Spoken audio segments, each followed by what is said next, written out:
My name is Scott Clemons, and I am a collector of early printed books. I have been involved with Rare Book School in one way or another for time gets lost in the early mist, but I would say 15 or 20 years.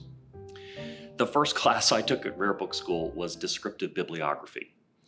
And when I shared that information with other people who knew Rare Book School, the response was uniformly, "Oh, really?" And I didn't quite know what I was getting myself into. But the intensity of that class, the amount of time spent not only with materials collating the books themselves, but with other people doing it until late at night in Alderman or in Clemons library on campus, formed friendships that last to this day.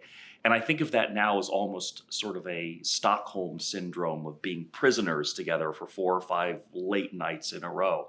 Just this week, we were reminiscing with a good friend about those nights wrestling with difficult collations under David Weitzel's watchful eye. Terry Ballinger has always struck me as evangelical in his zeal not only for bibliography and bibliographers, but for citizens of what I've come to think of as the Republic of Books. I have probably never met anyone in my life who is as extraordinary a connector as Terry is. I think he collects people and he collects relationships in as much as he collects all the wonderful things that he collects. I started off knowing Rare Book School as a supporter because of Terry, and then because when Michael took over the executive directorship. I have, though, over time, I'm on a board now, so I'm a trustee. I've given lectures at Rare Book School. I think in reality, though, my initial contact as a student is the one that lingers because I'm still a student at Rare Book School and kind of never give up that student approach to Rare Book School.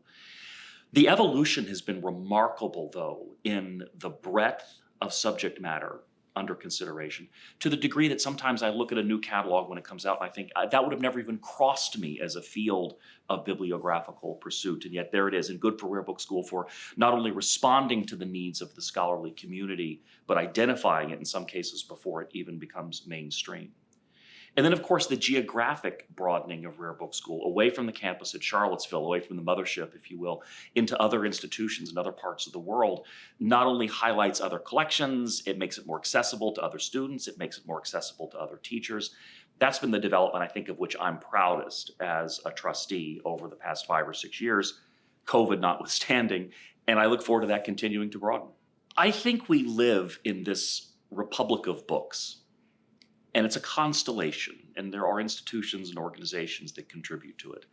I've always thought of Rare Book School in 2 ways. First of all, I think of Rare Book School as the Department of Education in the Republic of Books.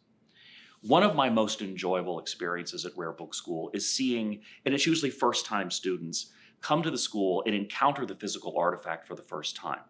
They may bring with them a tenure track position in history or English literature, something like that from some other institution. So they're accustomed to engaging with the intellectual content, but to see them engage with the physical content is a revelation. It's a revelation vicariously for me to see that happen.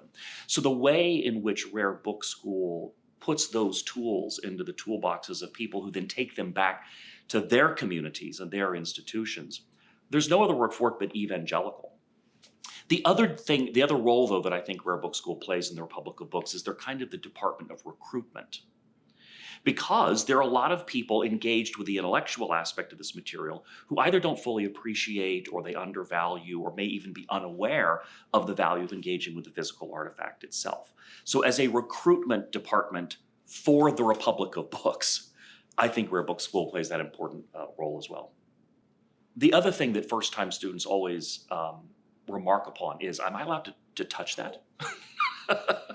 You know, and it's remarkable. I mean, we even see it when people engage in university libraries, they engage at the Rare Book Fair. Certainly when they come to Rare Book School, it's like not only are you allowed to touch that, you are required to touch that.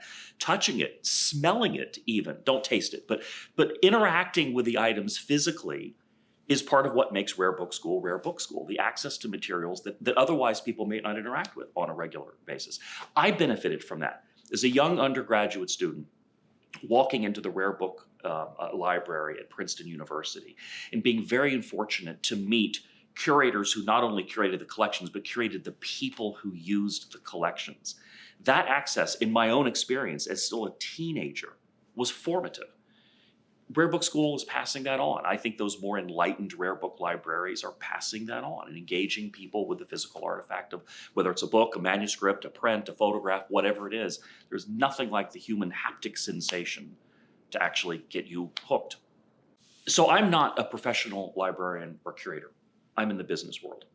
And it will often raise eyebrows when I say to a friend or a colleague, I'm going to take a week off this summer and go to Rare Book School.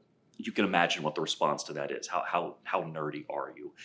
But then when I go into the details of not only the interaction with the physical artifacts themselves, but the kind of people you meet from walks of life I otherwise would never encounter.